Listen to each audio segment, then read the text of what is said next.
What is up, YouTube? Welcome to the channel. I hope you guys are having a wonderful day. If you could do me a big solid, if you could go down and hit that like button, because it truly does help the channel out. So basically what we're going to be doing today is going through my process on when I find a stock that I think I want to invest in. What kind of steps do I go through to, find a valuation of that company and where I want to buy it at? And then two, what are some things that might make me change my mind or disregard a stock when I'm actually evaluating the company? Investing the way that I invest is not just simply buying a stock and then forgetting about it. You have to continually do the research. If you want to just buy something and forget about it, this video is not for you. I would highly recommend maybe investing only in indexes and not into individual companies. News can change what's going on with one individual stock very rapidly, where if something comes out bad about one company and you own an indexee, then that one stock in your index fund might go down, but that doesn't mean all your stocks are going to go down. So you could have enough gains from other companies to make up for that loss, where when you are talking about an individual stock, you're not afforded that same luxury. Any company that's in my portfolio that I actually own a position in, I will keep you guys up to date with either Instagram post or making a YouTube video on what I am doing with that stock. So with that being said, make sure you hit the subscribe button and then you go to my Instagram and follow me, because that's going to keep you up to date on any stock that I cover on this channel. Now, with all that intro stuff out of the way, let's get into the video.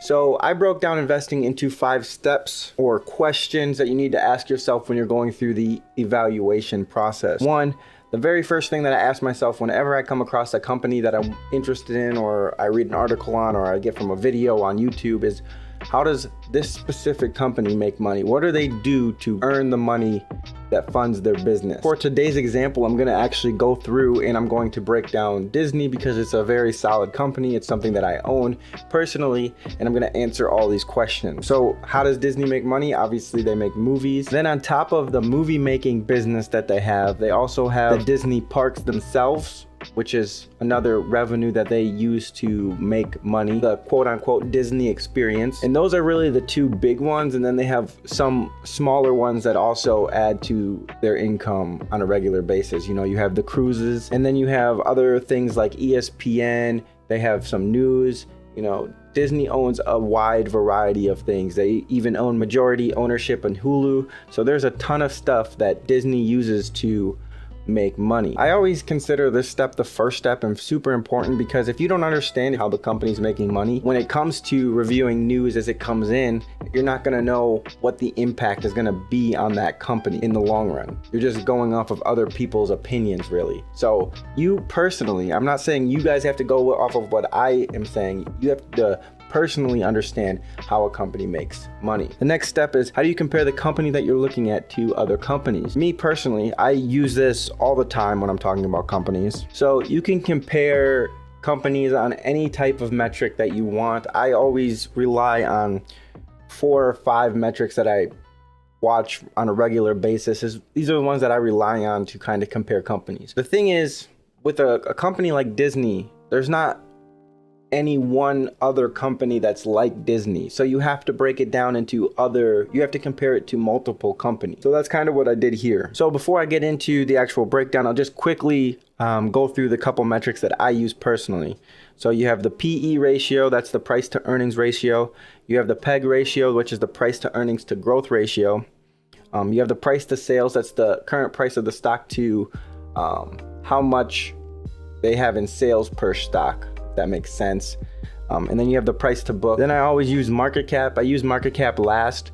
It's really like to figure out potential growth, which I'll get to when I get to that part. You should always write down, whenever you're dealing with a company that you're actually looking to put money into, you should always put down whether or not it has a dividend or not. I don't personally invest on whether or not a company has a dividend, but it is a good metric to know of. When we're talking about a comparison like this, the first thing we have to consider is what companies is our current company compared to. I don't think it's too much of a stretch to compare Disney to Netflix. Obviously, they both have streaming services. Disney has Disney Plus and a large portion of Hulu, but you can't straight up compare Disney to Netflix, because Netflix is a peer streaming service where Disney is not. Disney has other businesses as well. The next company I wanted to throw into this comparison was a company like Six Flags. When it comes to the actual parks, Six Flags is known only for their parks. It's a pure play for parks. Disney has that as a part of their actual company. So Comcast is probably the closest to Disney when it comes to what they actually do as a company. They make their own content. They own the rest of Hulu that Disney doesn't own, and then they also have the Universal Studios. So Comcast is probably the closest in comparison to Disney. I believe that Disney's catalog is a little bit stronger than Comcast. So I feel like there's a lot more weight and staying power in Disney's catalog than there is in Comcast. And that's just my personal opinion. Other people may have different opinions than that. And then the last one I threw in here was the cruises. So I used Carnival Cruise, and obviously with everything going on in the world, you're not really going to have too many cruises. So the thing is really across the board, none of these companies really compare similar to Disney in any way, shape, or form. So it makes it super hard. When you look across the top at PE ratio, we see that Netflix has the highest PE ratio. Carnival Cruise has the lowest PE ratio. But just because you have a low PE ratio doesn't mean that you're a great investment. It's just one of the metrics that you have to use when you're evaluating a company as a whole. So I feel like with Netflix being so high, and we're just now getting Disney Plus up and running, right? That you're starting to see you see the real potential and growth that is Disney Plus. If Disney Plus is able to gain the numbers worldwide that Netflix is getting, and maybe even grow bigger than Netflix. Next one is the PEG ratio. The PEG ratio is probably the least used metric that I write down. I always just write it down because it gives me another metric to compare, but it's not too different from the PE ratio as a whole. It just adds in a growth factor. When you're comparing companies that are a lot closer, it's a little bit more important, but when you're comparing a company that's a conglomerate like Disney is to companies that don't have those same kind of other levers, it's not really as important in this situation. Price to sales is probably the best metric that we have to compare all these other companies. And price to sales is personally my favorite metric because I feel like it gives you an apples to apples comparison when you're comparing any type of company. We have Disney at 2.6. Obviously, Disney is a pretty stable company. People aren't too worried about losing their money when they invested into Disney. So it's considered, it's had a long track record of being very stable. So it's going to have a higher valuation or price to sales based on that alone. And then when you factor in that there's potential for a lot of growth here, you're going to see even more. Now, what's interesting here is when you go to price to sales for Netflix, Disney is about 4 times cheaper than Netflix is. This is like a huge thing to consider when you're talking about comparing valuations. A lot of what I'm going to compare it to is going to be Netflix and Comcast here, but this is kind of like one thing that you have to factor. There's no like number. So let's say Netflix is overvalued at 10 times sales, right? So what would be a cheap evaluation for a Netflix if it still has all the growth that is still factored into Netflix, like a worst case scenario? So let's say Netflix was valued at a 6 times PE. What if I take that 6 and I just apply it to Disney, right? Where would the evaluation be then? When I ask myself questions like this, I like to use ratios to figure out this answer. I use ratios all the time. So on the top, we're gonna have market cap, which is $205 billion over the current price to sales, which is 2.64. And if we put in our imaginary price to sales of where we potentially see this company going, is this, if it gets valued to 6 based on the growth that Disney Plus could have on the company as a whole, we find out the market cap up on top. The market cap then would be $465 billion.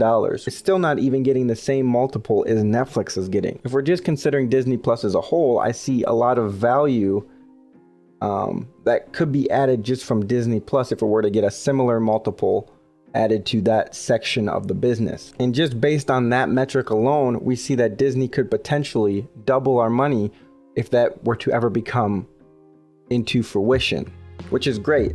Now, obviously, we can't just completely just put all of our focus into one metric. That's not the appropriate way to invest, but that's just a good way to think about investing. And there's a lot more competition coming on, everything from HBO to all these other streaming services that are coming on. The other big thing that makes Disney so interesting is the content catalog, because it's able to create a Disney Plus overnight and put all of the content that it already had, all of its old Disney blockbusters, everything from Pocahontas to The Lion King to Little Mermaid, all the old Disney shows and stories that we all know and love. That's something that not a lot of other companies are going to be able to do. So basically, Netflix has built its own catalog over the years, and maybe Comcast could make their own similar streaming service, but like, how many streaming services is one individual going to pay for? The last metric that I always put down, although I don't use this to determine if I'm going to buy a company, I use this more to determine what the growth could potentially be, is the market cap. So Netflix is obviously the biggest company, which is crazy because Netflix is solely only a streaming. They don't have all these other businesses that Disney has. In the long run, do we really think that Netflix is going to be the biggest platform, or do we think that Disney is probably going to be a bigger company in the long run, and Netflix has just gotten all this market cap essentially from the fact that it's such a high growth stock? The nice thing about a company like Disney, right, is it has all these levers to make money. So when we're going through a situation like we're going through right now with the virus, we could potentially see some of these fringe companies that are smaller, that focus on specific things, shut down. No one knows for sure how long it's going to be before we're going back to amusement parks, right? So how long before Six Flags goes out of business, or how long before they have to file for bankruptcy, or they have to do something to make their current balance sheet worse by, going out and getting in more debt? How do you get out of that debt? You have to raise prices. That makes Disney's prices look a little better in everybody else's eyes, because you don't have competition like Six Flags as cheap as it is in comparison, and everybody wants to have that Disney experience. They've done a really good job making everything special about Disney. Those same arguments I just made about Six Flags could be applied to Carnival Cruise and all other cruise companies as well. You never know, and you don't wish that companies shut down, but if any of those companies do shut down, where does some of that market share going to go to? Those market shares are going to go towards Disney, because we know that Disney has staying power. All right, then we have Comcast. Comcast is almost in the worst position possible, and I would not recommend investing in it because they don't have many growth levers left. More people are moving away from traditional TV and towards the streaming world. If you were just going off the numbers, Comcast might be a great investment. But you can't just invest off the numbers, you have to invest off the stories as well. How does Comcast compete with Netflix?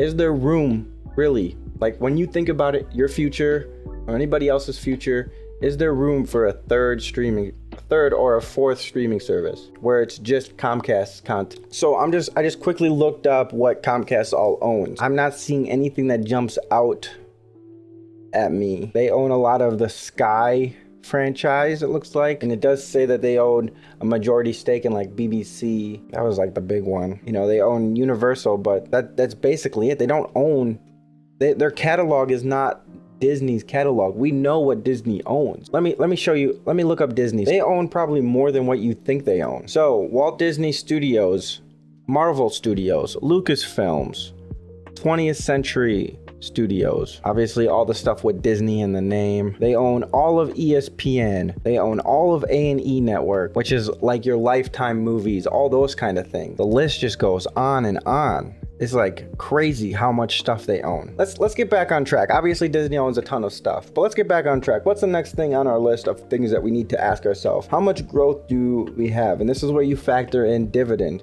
So one, we already see that Disney has a potential to be a huge company, especially if you see a company like Comcast eventually die, where there's $170 billion vacuum that needs to be filled. And obviously I don't think Comcast would die. I just think it would get bought by something once it gets to a low enough price. So you might see Netflix make a bid for it once it's low enough to the point where Netflix feels it's worth them buying. Growth is one of those factors that's not easy to necessarily pin down.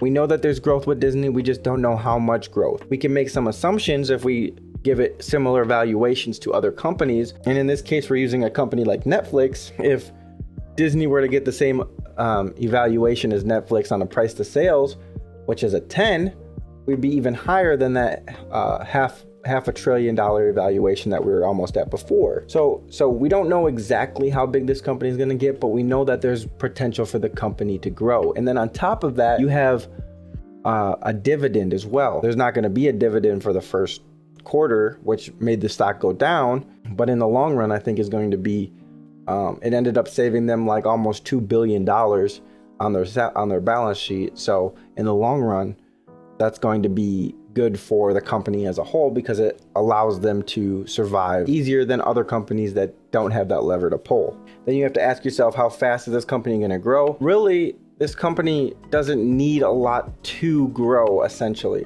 because the stock market, this is like a very important point. The stock market is very emotional, right?